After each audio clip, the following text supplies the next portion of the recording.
Bible Made Simple. My name is William Barrett, and I have a small ministry called the Bible Made Simple. And we're going to look at how the Bible can be made simple today. The acted parable of Jonathan and the two rocks. In 1 Corinthians chapter 10, verse 11, we find this statement by Paul.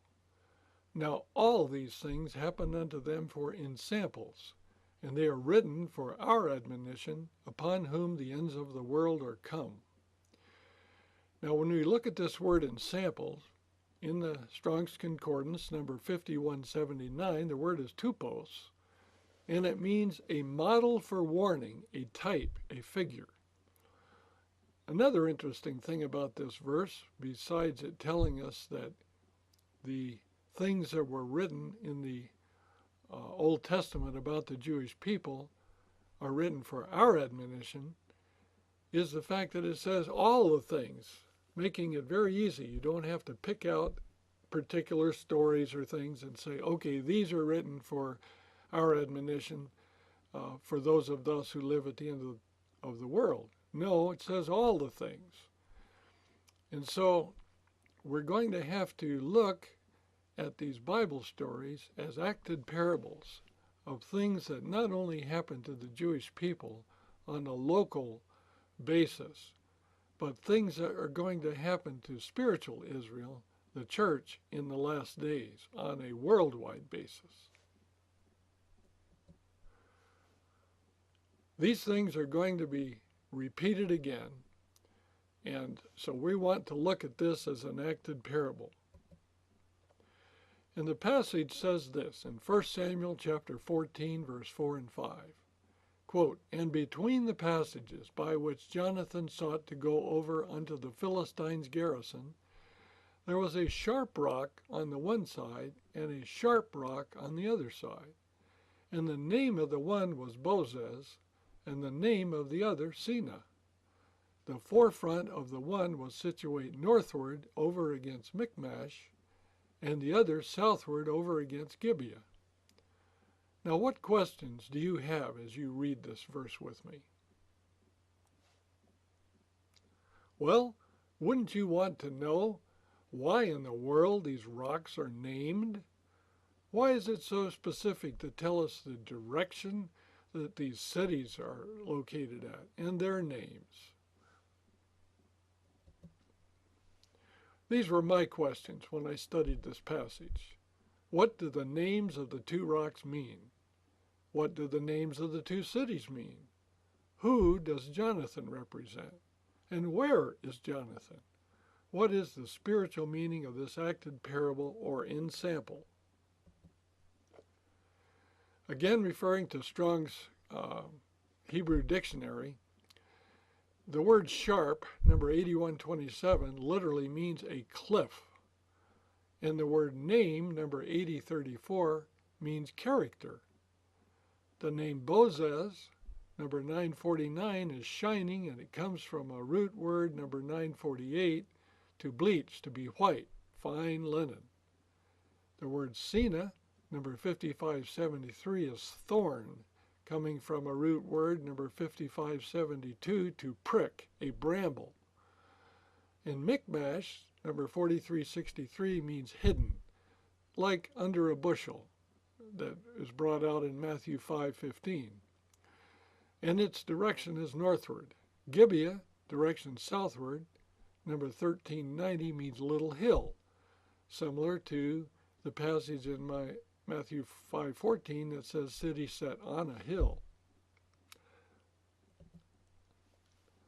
So we've learned that the names of the two rocks are really talking about the character of the two rocks. Bozez, meaning shining, fine white linen, and Sina, something that will hurt you, to prick, a thorn, a bramble.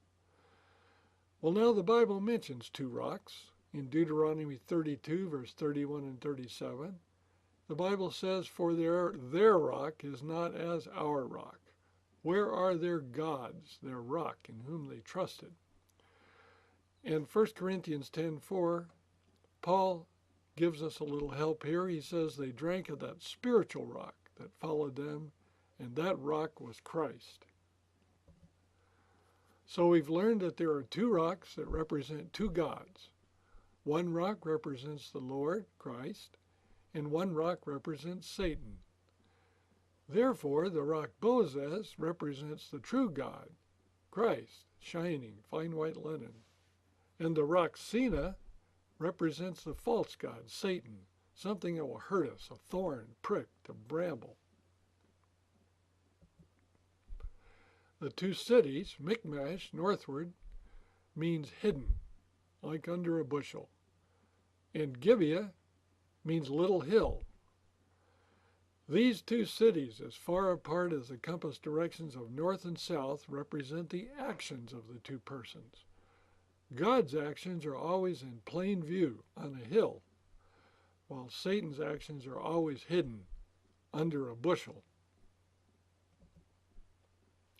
The two directions of north and south represent the positions of the two persons. North, the rightful position of God as our ruler, has been usurped by Satan. Isaiah 14 verse 13 says, I will exalt my throne above the stars of God. I will sit also upon the mount of the congregation in the sides of the north. And Jeremiah 6:1 says, evil appears out of the north. So Satan clearly is shown here in the Bible, trying by direction to associate himself with rulership of God. Jonathan was between two cliffs. The Bible said a sharp rock or cliff on one side and a sharp rock or cliff on the other. Now someone who is between two cliffs is in a valley. And so in Joel 3:14, multitudes, multitudes in the valley of decision. For the day of the Lord is near in the valley of decision. So we've learned here that the valley represents a decision.